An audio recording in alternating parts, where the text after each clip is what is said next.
Hello, this is Jamie Metchnome. We're back with another episode of the Libertarian Censored podcast, going over all the posts on the Libertarian Censored subreddit. Let's get right into it. So first we have Headline Says It All, and that's a Blue Sky post from Madeline Peltz. It looks like it says, in case you're wondering how the COPE is going, and it's linked to an article from Media Matters that says, Megyn Kelly questions whether Jeffrey Epstein's desire for very young teen types made him a pedophile. And yeah, personally, I think some more of the more pedantic people say, oh, ephebophilia, liking young teens isn't the same as pedophilia, liking children. But I think that's just being pedantic. If you like anyone underage, you're a pedophile. A lot of people on the left might say, oh, if you don't act on it, you're a minor attracted person. But I personally think that's kind of bullshit. You gotta call out pedophiles whether they're in group or out group. At the very least, the Republicans aren't calling pedophiles on their side maps yet. But regardless, yeah, I definitely do think, you gotta call out pedophilia wherever it is, even if it might technically be under the label of a ephebophilia. And that's my thoughts on that issue. Next, we have Russian involvement in U.S. government, new info in Epstein files.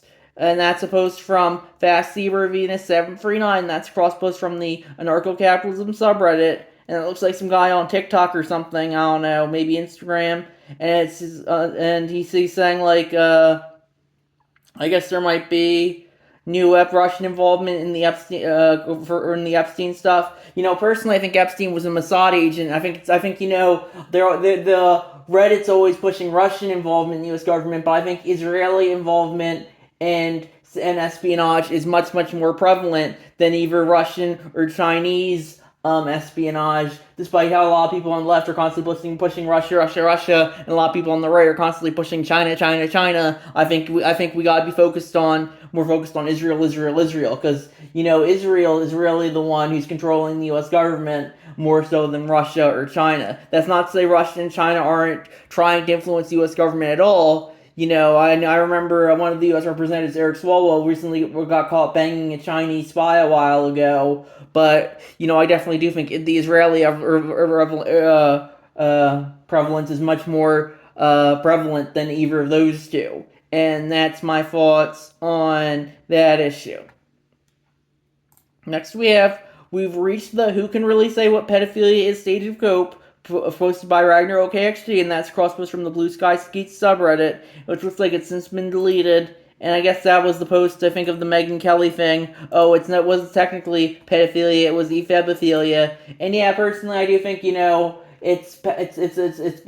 think ephebophilia is kind of a branch of pedophilia, as I said earlier. But regardless, a lot of Redditors only care about all the Epstein stuff because the Orange Man's in there. There's probably a lot of people from their side as well, like Bill Clinton. But they don't care about that. They only care about the Orange Man. They don't care about anything else. I'm sure. What if Obama's in there? They'd be coping till the cows come home. But right now it's they only care because, as I said, the Orange Man's in there and not anyone else. Next, they have, can free markets check military aggression?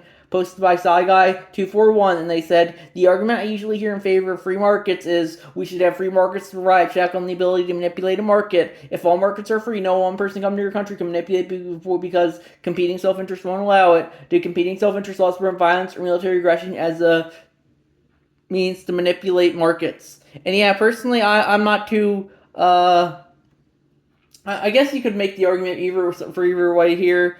Personally, I think people are going to justify what they justify regardless of the freedom of the market. People are always going to want to take whatever they want, and they might use the military to accomplish that. And, that's ultimately, I think that might be true regardless of the market system in place. And that's my thoughts on that issue.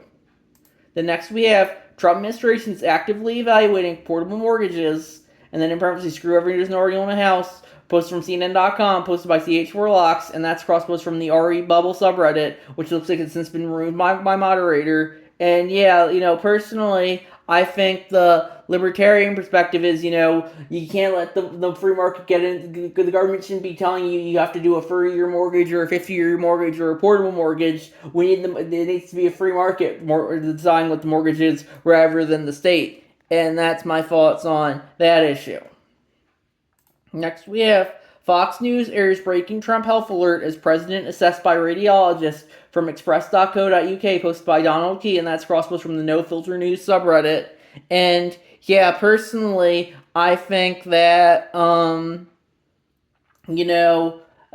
might just be trying to distract from the Epstein stuff, but regardless, I do think, the Reddit's always saying, oh, Trump's going to die any day now, but also they're saying that, oh, he's never going to leave office. So, it's very much one of the classic tenets of fascism. The enemy is both strong and weak, and he definitely did that in regards to Trump. Reddit was always saying, oh, Trump's going to croak any day now, but also saying that, oh, he's never going to leave office, he's still going to be here in 40 or something. And it just goes to show you that, Reddit, they love saying that the Orange Man is strong, but they also love saying that he's weak, because it's very much one of the ways that a lot of people on all sides of the political spectrum do that. But Reddit, it's really interesting when Reddit's saying, oh, Trump's Hitler, but also saying, oh, Trump's gonna die any day now. Next, we have China's economy is facing a new threat: consumer prices that are just too low. From posted by Ragnar OKXG, and that's a cross post from the Late Stage Capitalism subreddit. And yeah, of course, Reddit's always going to simp for China. I think Tencent, a Chinese company, or some Chinese company, I forget the name, I think it's Tencent, has a sizable investment in Reddit, and that's why I think after the DNC bots, the CCP bots are the most prevalent on Reddit. You probably have some Mossad bots in there as well. And yeah, personally, this is very much a grass is greener on the other side moment. I'm sure Reddit would simp for North Korea if the narrative said to. But yeah, China is very much an authoritarian society, but Reddit's constantly simping for it because, the trains run on time, and it just goes to show you that, Reddit has no values other than, Orange Man bad. They'll sell out to China if the narrative says to, and yeah, they might say they hate authoritarianism, but they'd move to China in a heartbeat if they could, and it just goes to show you they only want their kind of authoritarianism. They just want a dictator they agree with. They're not genuinely anti-authoritarian, and that's my thoughts on that issue. Next, we have Bondi says justice will investigate prominent Democrats' relationship to Epstein suggested by Trump from WashingtonPost.com, posted by Ninja Lover, and they said Attorney General Pam Bondi indicated Friday that she has appointed a federal prosecutor to examine the relationships between deceased sex offender Jeffrey Epstein and several prominent Democrats, including former President Bill Clinton, who were identified by President Donald Trump in a social media post earlier in the day. And yeah, personally, I do think they should be going after the Epstein accomplices regardless of party. But of course, Reddit they only seem to want them to go after Trump, and Trump only seems to want them to want to go after Democrats. And I think that just goes to show you a lot of people are much more partisan than generally wanting to hold all the pedophiles accountable. And that just goes to show you that it's most people don't have any values when it comes to politics, only teams, as they say in pretty much every episode. Next, we have when asked why did you join or why are you a socialist, posted by CH4Locks, and that's cross-post from the Leftist Veterans subreddit.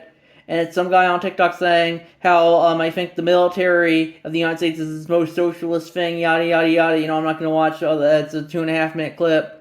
They had the comment, I have often given the line, the United States military is the country's best example of socialism in action. Once you experience it firsthand, it's impossible to accept that such treatment shouldn't be guaranteed to everyone. And yeah, personally, I do think a lot of the U.S. government is very socialist, like Social Security, Medicare, Medicaid, but increasingly they're moving the goalposts on what constitutes socialism. Soon, they might have federal agents start wiping your butt for you if after you take a shit. And that might be the next socialism. If you want the government to do stuff for you, I think that's fine. But I think the libertarian perspective is you got to be independent of the government as possible, because if the government can give you anything, it can also take that away. And I think that's a very important thing to remember when it comes to libertarianism. Next, we have Trump waves Venezuela strikes as U.S. forces prepare for attack order from WashingtonPost.com, posted by Ninja Lover, and they added Defense Secretary Pete Hegseth and Joint Chiefs Chairman Dan Kane returned to the White House on Friday for a second consecutive day. Deliberations centered on potential military action in Venezuela as U.S. forces in the region prepare for possible attack orders, according to people familiar with the matter. And yeah, personally, I don't know if it's going to happen. They do need something to distract from the Epstein stuff, but the Iraq War was such a failure that I don't know if we're going to have a boots on the ground conflict for a bit longer. So because having a boots on the ground conflict often turns out to be political suicide. See the Iraq War, as I just said, and yeah, personally, I think they'll just keep indiscriminately bombing Venezuela like they do the Middle East, rather than risk putting boots on the ground there. But if they do put boots on the ground there, I think it's probably just going to be to distract from the Epstein stuff above all else. And that's my thoughts on that issue. Next, we have a senator's only right to sue and shut down deal. Federal accountability is a privilege reserved for the powerful, posted by Lemon Limelight. And they said, from a Wall Street Journal opinion section, a provision tucked into the bill in the recent shutdown allows U.S. senators to sue the federal government for up to $500,000 for violations if their data is seized or subpoenaed without prior notice. Notably, the bill explicitly strips federal officials or qualified immunity, a legal doctrine that has long shielded government agents from personal liability, even in cases of egregious constitutional violations.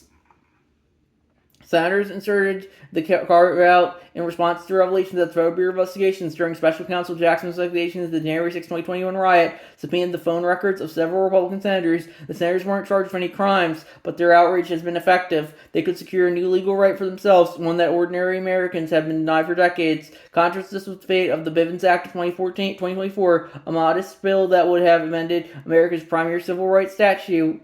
Under Section 1983 of the U.S. Code, Americans can sue state and local officials for constitutional violations, but federal officials are virtually untouchable. The Bivens Act would change that, while still keeping qualified immunity as a defense. The bill sought to codify a case of action that the Supreme Court has steadily eroded over the past 2 decades. It died in committee without a vote. The Senate's self-serving maneuver is not only tone deaf, it's a betrayal. It sends a clear message. Federal accountability is a privilege reserved for the powerful. If you're a senator, you get a fast-track, tailor-made legal remedy. This isn't only a policy failure, it's a moral one. Senators recognize the injustice of denying a constitutional remedy themselves. So surely they can also recognize the injustice of denying one to every other American. If government officials violate the Constitution, they should be held accountable, no matter who the victim is. Senators should be allowed to open a courthouse door and state their claims, but so should normal folks. Congress should revive the Bivens Act and strike qualified immunity. Anything less is endorsement of a two-tiered system of justice, one for the rulers and another for the ruled. And I'd agree with all that. I think everyone should have the same rights in regards to the court system. But ultimately, the elites are going to have more access to resources when it comes to the court system, and probably will receive better treatment as well. And sometimes that's something you just have to cope with. And yeah, it's very much why I'm very much against the legal system as a whole. It's going to be inherent. I would say a two-tiered system of justice is kind of inherent as long as there's a ruling class and a ruled class, which I would say is kind of inevitable whenever it comes to a large government. Next, we have Trump's getting pretty desperate, posted by Donald Key, and that's crosswords from the Newsom Massacre subreddit, posted by Donald Key, and that looks like a tweet from Brooklyn Dad Defiant, who tweeted, guys who cheated on all 3 of his wives and was found liable for sexual assault attacked her up Thomas Massey for remarrying a year after the love of his life for 35 years died. Trump is mad because Massey wants the Epstein files to be released. There is no bottom, is there? And that was him sharing a screenshot of a Donald Trump tweet. Did Thomas Massey, sometimes referred to as Rand Paul Jr., become, because of the fact that he's always votes against the Republican Party, get married already? Boy, that was quick. No wonder the polls haven't made less than 8% chance of winning the election. Anyway, have a great life, Thomas, and question mark. His wife will soon find out that she's stuck with a loser. And yeah, I don't really usually agree with this guy. He's kind of a DNC circle jerk shill like most Redditors. But yeah, I definitely would agree here. Trump is going to attack anyone who's not going to bend down on the Epstein files and Israel. And yeah, it's personally not something I really care for. Next, we have some new big words he has learned, posted by Ragnar OKXG, and that's a post from Patriot Takes on Blue Sky, who posted, Trump woke up stressing about Marjorie Taylor Greene and gave her a new nickname, Marjorie Taylor Brown, and that was a screenshot of our Donald Trump truth. Late Congresswoman Marjorie Taylor Brown, green grass turns brown when it begins to rot, betrayed the entire Republican Party when she turned left, performed poorly on The Pathetic View, and became the rhino that we all know she always was, just another fake politician, no different than Rand Paul Jr., Thomas Massey, who got caught being a full-fledged Republican name-only rhino. Make America great again. And yeah, personally, that Marjorie Taylor Greene is another Republican who's not bowing down on Epstein and Israel, so Trump's going to go after her. And it just goes to show you, Trump will associate with people who call him Hitler. He'll associate with people who literally call him the worst president ever, but they won't bend down on Epstein and Israel, and suddenly he's going after them. So it's very much who's controlling Trump. It's Israel, and this is a good example of that because Epstein was very much a Mossad psyop to discredit the elite class, and that's why Trump doesn't want the files released, because he's very much an asset of the Israeli government through that stuff. And that's my thoughts on that issue. Next, we have a reminder posted by Ragnarok XG, and that's crosspost from the Anti-Trump Alliance subreddit, and that looks like a tweet from Virginia Giuffre, and she was one of the Epstein victims, and she tweeted on December 10th, 2019, I'm making publicly known that in no way, shape, or form am I suicidal. I have made this known to my therapist and GP. If something happens to me, in the sake of my family, do not let this go away, and help me protect them. Too many evil people want to see me quieted. Butterfly emoji. And yeah, personally, I think she did commit suicide in the last year, I think they said, or at least that's what they say. I think she might have been taken out by the CIA or Mossad so she couldn't spill the beans on Epstein. Same with Epstein himself. And it just goes to show you that they can take you out any second if they think you might be a threat to their narrative control. And that's why increasingly they want social media censored. They don't want you questioning the official narrative.